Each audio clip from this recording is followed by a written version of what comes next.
할렐루야, 월요일 아침입니다. 하나님의 놀라운 능력과 은혜 그리고 축복이 함께할 줄 믿습니다. 사사기에는 12명의 사사가 등장합니다. 12명의 사사, 그 마지막 사사가 오늘 공부하는 삼손입니다.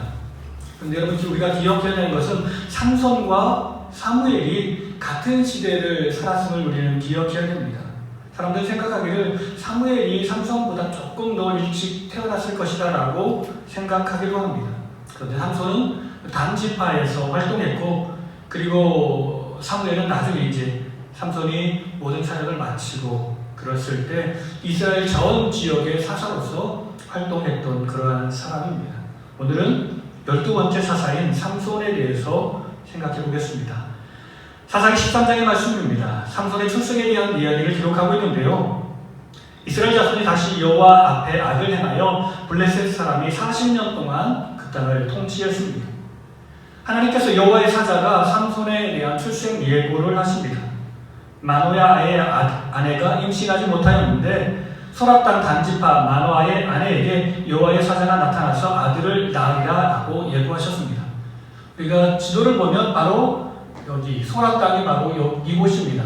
단지파가 이쪽에 있었죠. 유다지파가 있는데 유다지파 옆에 단지파가 있었습니다. 그래서 하나님께서 은혜로 이 아들을 주실 텐데 이 아들은 나시린으로 키워야 된다.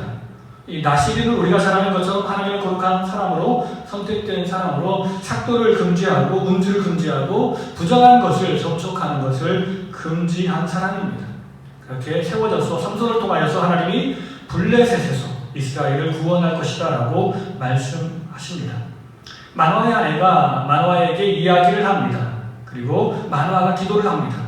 하나님의 사자를 다시 보내주셔서 우리가 어떤 일을 행할지 하나님께 들었으면 좋겠습니다 라고 기도하자 여호와의 사자가 다시 여인에게 나타납니다. 여인이 밭에 혼자 있을 때 여호와의 사자가 나타나고 여인이 그 사실을 남편에게 고하죠. 여호와의 사자가 아들을 낳으면 나시린으로 잘 키울 것을 명령합니다. 마노아가 여호와의 사자를 위해서 음식을 준비하려 했으나 여호와의 사자는 번제를 여호와께 드리라라고 명령했습니다. 마노아는 아마 이 사람이 사람으로 생각했던 것입니다. 마노아가 그에게 이름을 묻자 여호와의 사자는 자신의 이름을 기묘자라고 말합니다. 우리가 말하는 기묘자, 곧 예수 그리스도를 상징하는 인물이라고 생각할 수 있습니다. 마노아가 염소 새끼와 소재물을 가져다가 바위 위에서 여호와께 드립니다. 불꽃이 제단으로부터 하늘로 올라가는 동시에 여호와의 사자가 제단 불꽃에 휩싸여 올라갑니다. 마노아가 엎드려 그것을 보고 경배합니다. 다시는 여호와의 사자가 나타나지 않았습니다. 그리고 이제 마노아가 그분이 여호와의 사자인 줄 깨닫게 되었습니다. 마노아가 이제 하나님의 모습을 보았기 때문에 내가 죽을까봐 두려워했는데 아내가 위로하며 격려합니다. 하나님께서 우리의 번제와 소제를 받아주셨는데 그런 하나님이 우리를 죽이시겠습니까? 라고 위로하는 거죠. 여인이 아들을 낳고 이름을 삼손이라고 지었습니다. 삼손이라는 말은 태양의 사람, 태양과 같은 햇빛이라는 의미를 가지고 있습니다. 여호와께서 삼손에게 복을 주셨고 삼손이 소라와 에스타올 사이에서 마하네단에서 여호와의 영이 그를 움직이기 시작했습니다. 이제 14장에서 보면 삼손의 삶을 기록합니다.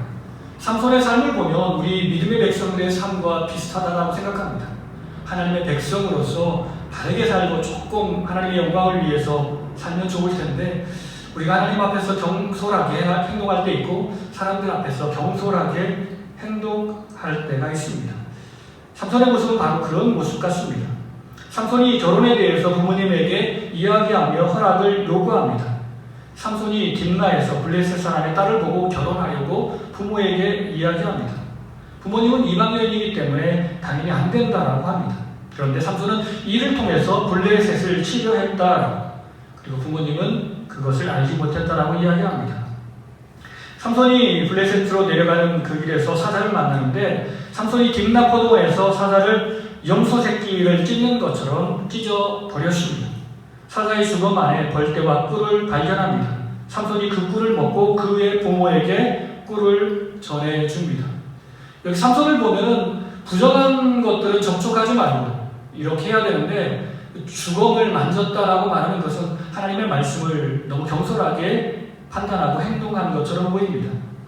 삼손이 이제 결혼식을 앞두고 사람들 앞에서 수수께끼를 냅니다. 삼손이 그의 아버지와 여인의 집에 찾아가서 거기에서 블레셋 친구들과 잔치를 합니다. 삼손이 그들에게 수수께끼를 내어 일주일 동안 풀라고 합니다. 질문은 이것이었습니다. 먹는 자에게는 먹는 것이 나오고 강한 자에게서 단 것이 나온다라고 이야기합니다. 너희가 이것을 일주일 안에 풀면 상품으로 배옷 30벌과 겉옷 30벌을 주겠다라고 이야기합니다. 일곱째 날 무리들이 삼손의 아내에게 남편에게 답을 알려달라고 간청해서 우리에게 좀 가르쳐달라고 해서 결국 삼손의 아내가 울며 삼손에게 부탁하자 삼손은 그 이야기를 듣고 아내에게 답을 말해줍니다. 그리고 아내는 그 이야기를 블레셋 사람들에게 해줬던 거죠. 무리들이 때가 되어 삼손의 수수께끼에 답하자 삼손이 아내를 통해 답을 얻었다라고 말하며 화를 냅니다. 그리고 약속은 약속이기 때문에 여호와의 영이 삼손에게 임하매 삼손이 아스글론에 가서 사람 30명을 죽이고 그들의 옷을 빼앗아서 이 무리들에게 전해주었습니다. 삼손이 아내와 헤어지고 자기 집으로 돌아갑니다. 여기 보면 지도가 있는데요. 소라, 삼손의 고향이고요. 딥나에서 여인을 만났고 아스글론에서 이 사람을 죽여서 옷을 빼앗는 것입니다. 이쪽이 다 블레셋 사람들이 살아가는 그러한 땅이었습니다. 원래는 단지파가 그 땅을 믿음으로 점령해야 되는데 단지파가 믿음이 약해서 그 땅을 다 차지하지 못한 채 이방 블레셋 민족들이 강력하게 힘을 발휘했던 것입니다. 15장에 보면 블레셋을 향한 삼손의 보복에 대한 이야기를 기록하는데요. 첫 번째, 삼손과 블레셋 사람의 갈등 부분입니다.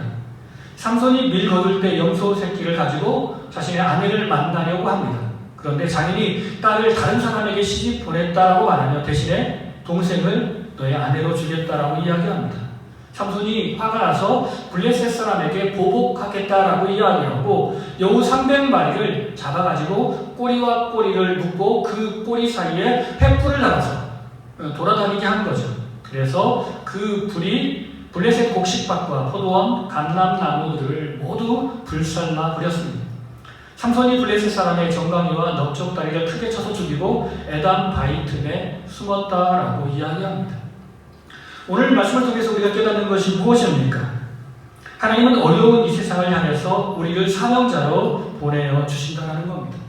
항상 힘들고 어려울 때마다 하나님은 사사를 세우시고 사사를 이 땅에 보내주신 것입니다. 바로 우리가 하나님 나라의 사사가 되어서 힘들고 어려운 세상에 주의 복음을 전하는 사람임을 우리는 기억해야 됩니다.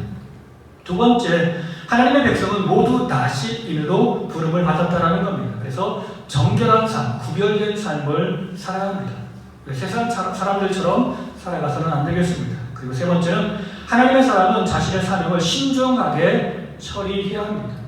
삼손은 너무 가벼운 모습으로 이렇게 모든 일들을 처리했습니다. 그러다 보니까 이 모든 일들이 하나님께 영광이 되지 못하고 다른 사람들에게도 기쁨이 되지 못하는, 다른 사람들에게도 믿음의 본이 되지 못하는 그러한 삶이었습니다. 오늘 우리는 하나님의 사명을 기억하며 정말 말씀대로 신중하게 모든 일을 처신하는 우리의 삶이 되기를 간절히 축원합니다.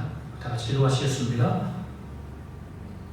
사랑이 많으신 하나님, 이 세상을 보시며 사람들에게 필요한 것들을 채워주시는 하나님, 또한 사람을 보내어 이 땅에 고통받는 사람을 구원하시기를 원하시는 하나님, 우리가 하나님의 그 큰 사랑하심을 기억하며 감사하며 살게 하옵소서.